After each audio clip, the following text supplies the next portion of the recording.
that moment when you realize you have mastered your wellness. When you've become so resilient, you can conquer any hiccup life throws you. Yeah, well, me either. But I still ride unicorns. I'll teach you how to become a mindset master. You will learn how your habits and behavior affect your success of nutrition, exercise, relationships, organization, and so much more. It's your reality, and you need to do it your way. Self-care and self-love are anything but selfish. Take charge, get excited. If not now, then when? Grab your espresso and get ready to talk all things wellness. It's time for Coach, Couch, and Coffee Radio with Coach Peggy Willms right now.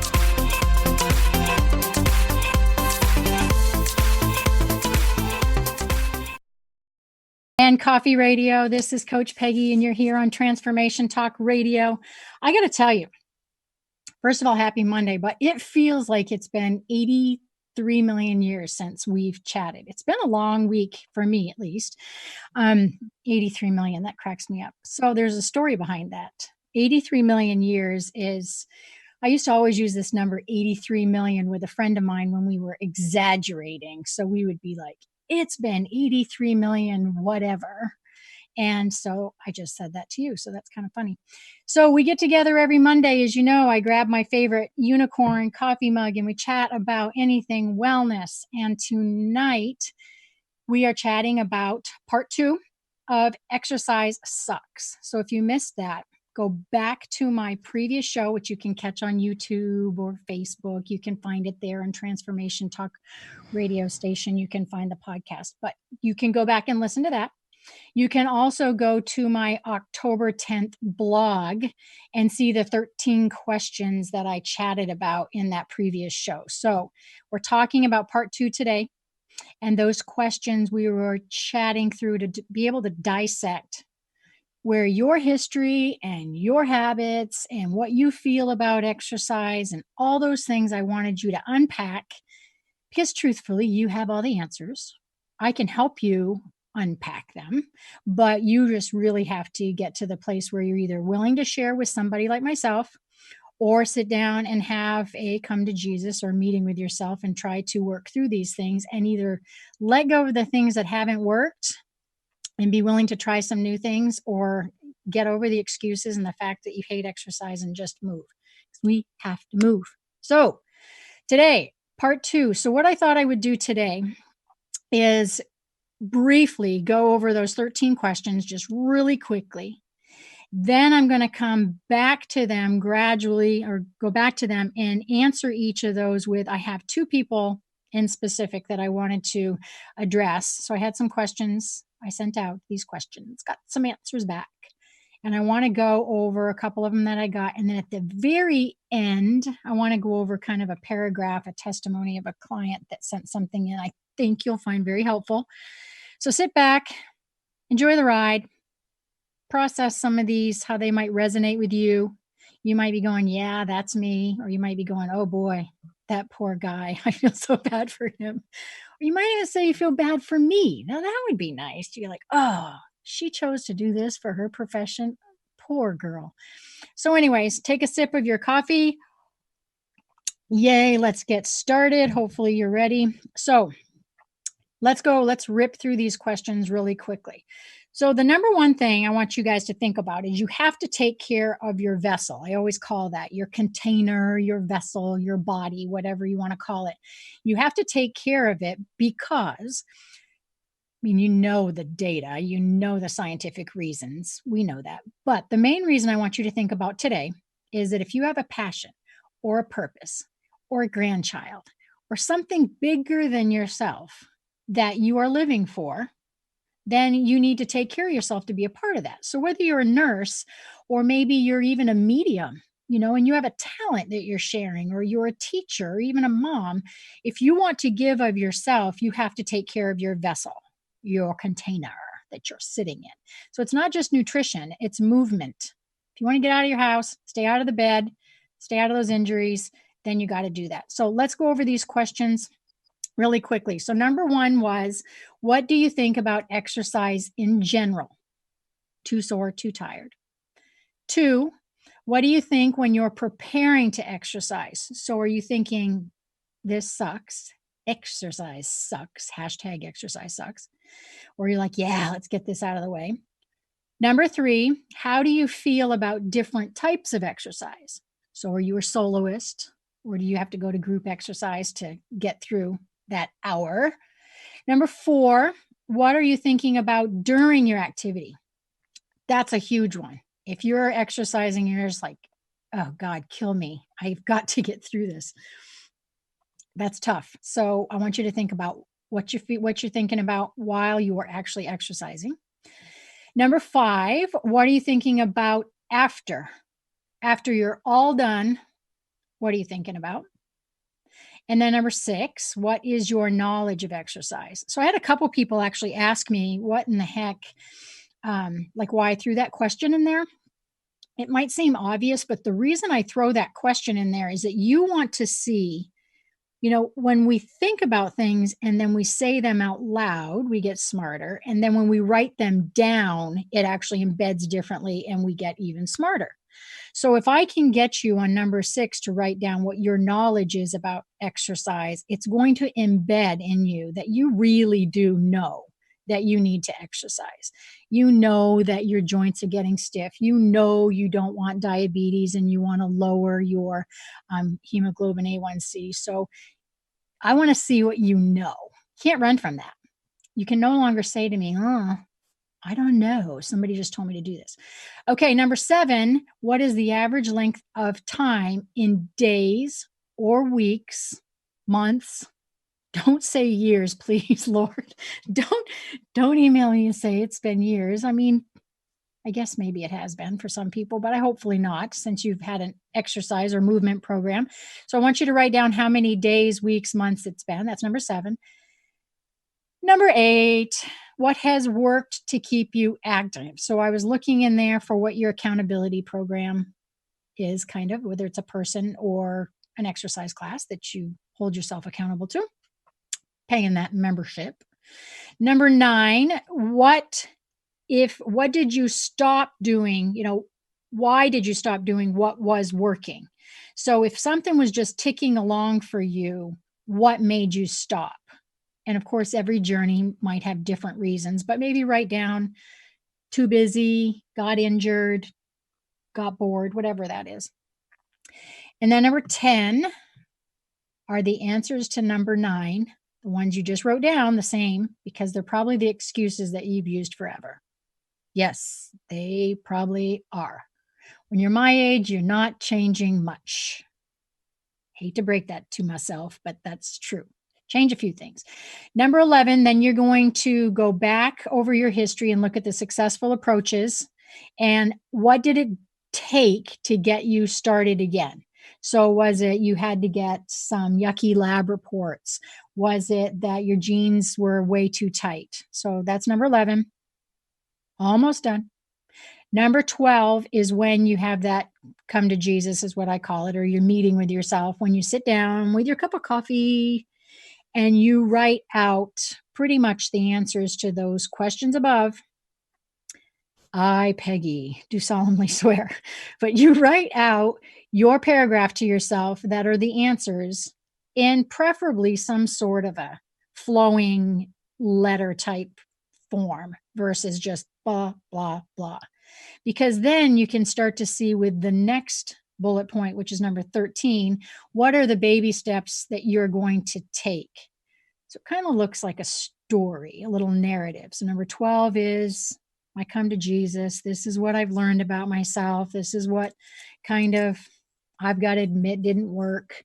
And then your 13 flows into some of those baby steps that you can take, because baby steps matter. So what baby steps can you take to move you, whoever you are, Jenny, Carrie, whoever, how can we move you forward? All right. I would love to pretend there was an audience sitting before me and I could say, does everybody understand? And I could see all these heads shake. So I'm just going to assume that you understand until you email me. All right. So let's go back through real quickly. So here are the 2 clients. And actually one of them is my father, who actually was a client back in the day, or he might tell you he's a client every minute of every day with me. So I'm going to button up my collar here, Pops. I treat you with respect when I talk to you tonight. So my pops got back to me on his answers to this lovely show that I'm doing about exercise sucks. And then client slash friend Monica get back with me. And then at the bottom, I'm going to share a come to Jesus letter from Sally.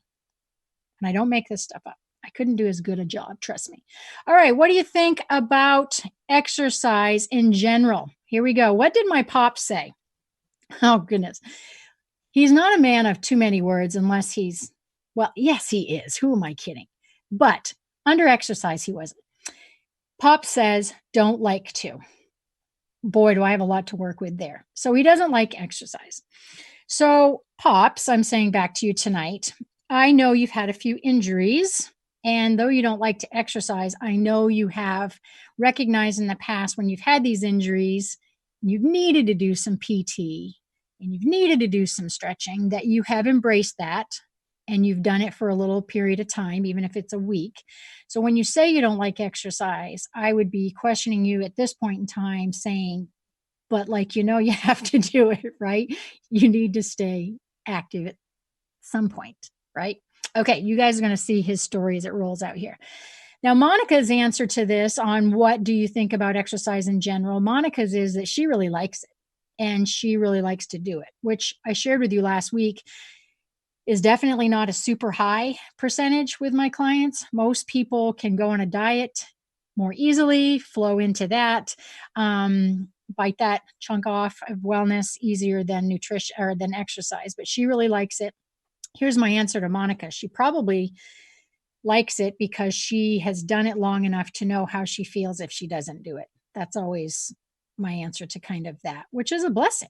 We all have the ability to be able to do something long enough to see if we like it or not, even if that's removing bread. We feel better when we remove bread once in a while. Question number 2, what do you think about when preparing to exercise? Here's my pops. Is this really necessary? Oh my gosh. He's being so daft. I watched Downton Abbey. I've been binging Downton Abbey this week. So now I'm trying to throw in my little old English here. So, Pops, you got some mindset issues. So don't think about it as having to be maybe not as an exercise program, but just wanting to move. His story is unveiling itself. So be patient. Monica, she looks at it as this is her ramp up time. So to tell herself that she can do it. So that's what she's thinking about. And so the mindset piece here again for her is she has been doing this long enough to know how she's going to feel. Again, the question for that one is what do you think about when you're preparing? So she's getting ramped up because she knows she's going to feel good after. Question 3, maybe some of you guys out there are starting to have some answers yourself when we work through these. Number 3, how do you feel about different types of exercise? So I'd given the example there. Do you not mind being on the treadmill, or do you have to do Zumba in order to stay motivated or entertained? Here's my pops. I don't care about any of them. Oh, Jesus, Pops. So again, that's mindset, right? So I would be telling him, just think about mobility. Think about how spry you are at your age and all the things that you can do. So just do your chores and your projects that you always do, crafts. Don't think about it as exercise. My pops used to be a facilities coordinator at a place where he lives. And he got 25,000 steps a day. And when he retired, I kept saying, dude, those 25,000 steps are going to go away and you're going to have to figure out how to stay that mobile, or those little snacks you have in the afternoon are going to catch up to you. Shall we say I was right, Pops? So he does keep very busy. He is very active and healthy, but his attitude's cracking me up. So what did Monica say when it was about doing things in a group or solo, different types of exercise? Monica said totally solo. She says that is way better for her. She said some people talk way too much when they're working out. And her opinion is, see why she's my friend. She's going to tell you like it is. She says, if you can talk while you're working out, then you're not working hard enough. She should have become a trainer. She said she doesn't like feeling bad either. So sometimes working out, she needs a moment classroom setting or a classroom setting that might make her feel not inadequate, but that she can't quite do that. So for Monica, I might say, you want to try something maybe completely different, that maybe some one-on-one stuff. I was thinking about her. I was thinking about kickboxing or any other exercise. If she gets bored with her solo thing, she could kind of go do something on her own versus a group class. Question 4. All right, here we go. I'm going to actually pull in my producer on that. Kat, are you here for question number 4 when we talk about what are you thinking about while you're exercising? You can hear me. Go for I it. can hear you, girl. I can hear you, girl.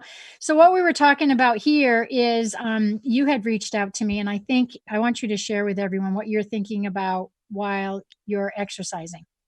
Oh, how much I hate the sound of my own labored breathing, and it makes me more tired. I know. When I read that, I thought, oh my gosh, that is so good because you, number one, to celebrate in a positive way, that just really shows how in the moment you are because you're like, so in tune with your breathing. But my concern is that, maybe you need to be in an environment. When I was thinking about how I would solve this for you, have you try something? My question is, have you tried podcasts or even being, watching a movie if you have the equipment near, Gold's Gym back in the day? I don't know if they still do, had a movie room with all their cardio equipment. I was just curious what you've tried in the past to. I've tried that. I don't like headphones or earbuds, really. I mean, funny because I work in a radio, but maybe that's why. Maybe that is why. So I You don't want could them on my feel head anymore after a that day. could be so Uh, true. I found that group exercise inside in like a loud environment is works because then I can't hear anything but the Right. music. Well, and And it I don't might be too for you that, once you figure out maybe being out in nature is different for you. I don't know if something like that, but sometimes when you just work and you're kind of I mean, you are attached to a headset lots of times. And so that freedom of being out and about, but sometimes with people just barking at you during exercise and telling you what to do, there's a lot of just, oh, thank God I don't have to think about something or, so I thought I hadn't heard yours before. Oh, really? I, No, actually, I that's perfect. I love being barked at when I'm exercising because then I don't have to be angry at myself. You have a military background though, don't you? Oh, yeah, that's why it's comforting to be That's yelled why at. you like the barking. I know what PT is all about. Okay, so thanks, Kat. Any of you guys out there that are thinking, what you're thinking about while you're exercising is really, really a big deal. I mean, there's nothing worse than trying to bench press 200 pounds and going, oh my God, this is so heavy, or this, exercise tonight sucks or whatever. So I really, the best answer that I have for you is to just not use negative thinking like my pops. Do I really need to do this? That's what he said. I'm like, seriously? But with all due respect, he does all of his chores. He just maybe needs to not think about it as being organized exercise, just as movement. I mean, how blessed is he to be able to move? Monica sometimes likes music, but she tries to leave everything there and work out as hard as she can and then just leave it on the floor and be so grateful that she's done her thing. So Monica, I haven't had a chance to talk to you about this, but maybe for you, you're like, I don't know if you're thinking, oh, thank God this is over. But just enjoy the moment that you got there with your busy schedule and yeah, leave it on the floor. All right, you guys, what are you thinking about or feeling after you exercise? They both had almost the exact same verbatim. Man, glad it's over. And thank God it's over and being proud of themselves. I can add nothing more to that except that I've never heard any of my clients ever say they regret doing that exercise. So no one is ever regretful, unless, of course, you're injured, right? All right, let's see. The question 6, what is your knowledge? And I kind of chatted enough about that before. I think it's really important to write down what you know so we can figure out, make sure that's not an excuse. Because I can say to you, if you know you need to lower your cholesterol and you know that by studies and you know what your diabetes measurements are looking like, your blood sugars, and you're still not choosing to exercise, that's a whole other mindset journey we've got to go down. So sit in that and figure out what you do know. Number 7, this is important. So this is how many days, weeks, months in between your exercise, how long, the average length of time that you can be successful. And so Pop says he tries to be active every single day, and he is active. What I would be saying is just change your mindset that it has to be a strategic, contained exercise, quote unquote, program. Because, back in the day, it was chores and projects around the house. So, hey, Monica works out 3 or 4 times a week. And I was just going to say to her that doing those baselines and being able to, I wanted to kind of label her a 3-day girl. I'm a 3-day girl.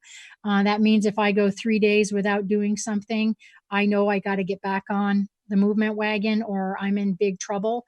And so I might say for her is to keep that in her mind, as that's kind of a good calendar and reminder, is like, oh, 3 days are up. Number 8, what has worked to keep you active? Pops is just saying housework, yard work, building things. Perfect. And then Monica is tracking on her calendar. She puts that actually down when she has to go to the gym, and if she watches if too many days lapse. So that's the same thing I would say, is try not to let too many days go in between. Number 9, why did you stop doing what was working? Guess what my pop said? NA, not available, no answers. Because he doesn't think anything's working. Okay. Monica says that she got too busy, overcommitted, and that's what got in the way. And so for me, you guys, I live just do it attitude. I've got kind of that Nike approach. You can listen to my story on my last show. You have to do what works for you as you're working through this stuff, your story, where your answers are, and come to a conclusion here at the end. But if your same excuses are popping up, we've got a lot of answers there that we can work with. So when things have stopped for Monica, it was kind of some medical stuff too. So I want you to honor that. I want to mention in here that we have to honor if we have injuries, we have to honor if we're ill, and take those breaks. But think about what you can do versus can't do. There's always something, even if it's arm circles. Okay. And you're sitting on the couch, you can even do arm circles if you're having hip surgery. So think about what you can versus can't do. Couple more things. Look back over your history, and when you did stop, what did it take to get you going? I think in my pop's case, it really was mostly injuries. When I think back of working with him, stiff back, not sleeping well, we worked through mobility and flexibility. For Monica, it's the clothes not fitting. So I would say to all you guys out there, once in a while, you need to do your measurements. You need to step on the scale. Try to detach the emotion to that and just go, it's data. Hey, got to do something. Nobody can exercise for me.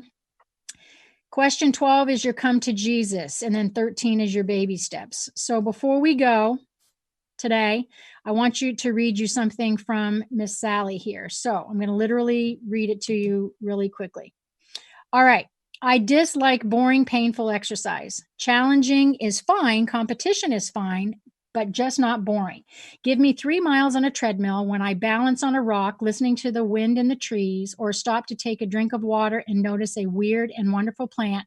I feel like I am part of the living. Do you receive the same feeling slogging on a treadmill in a loud, depressing gym? I like group classes that interest me, challenge me, but I need some ability to know I can succeed in class. So if you throw me into a class, these are her words, with a bunch of skinny 20-year-olds that roll their eyes at a fat 50-year-old, that's just going to piss me off. So give me a heavy ball to throw, heavy ropes to move, work towards my strengths, because everyone needs to measure a measure of success and feel accomplished. She pretty much goes on to say that being in groups, whether it is walking clubs, she talks about how social the world is right now with walking clubs, whether they're meeting for bagels or people who are doing CrossFit, to be cautious not to become so close to your CrossFit box versus relationships. So for her, it works in group activities to keep that social aspect. It can help you from dispelling feeling isolated and help you feel like you're part of a tribe. And that was her little come to Jesus. And I thought that was beautiful to come to an end where she just realized as she gets older that the social connection attaches to movement. Yay, team. She's a pickleballer, let's just say. So I want you guys to join me next Monday. I have a super special guest. Dr. Marcus Vetstein is back on the show. He is an endocrinologist. We are going to actually take a spin on his own personal journey. We're going to talk about how he physically, psychologically, emotionally, spiritually, what he has gone through over the last several months. And we are going to, you guys are going to relate with some of this. So we're going to come back together with you. You are on Coach, Couch, and Coffee Radio here with me. Hop onto my Facebook site and you can see some of the holiday series that I have popping up. Join those. You can email me at coachpeggy@3wellnesspillars.com. I'd love to hear from you. Hop over to my YouTube channel. I love being with you guys, and I hope you have a great week. And I got to get back to Downton Abbey because I'm in season 6, but I'm so far behind. So have a great week. Talk to you guys soon. Take care. See you soon. Thank you for listening to Coach, Couch, and Coffee Radio with me, Coach Peggy Willms. Did you hear something that made you go, or have an aha moment? I live for those. If not, we will get you next time. I will be back every first and third Monday at 3 p.m. Pacific. The tough love you to become smarter, stronger, braver, healthier, and happier. Duh. I will be back with a barrel of positivity, and you never know when a guest might pop in. There is no time for excuses. So don't forget to bring your coffee and an open mind as we talk all things wellness on Coach, Couch, and Coffee Radio with me, Coach Peggy Willms. Now go grab a ray of sunshine.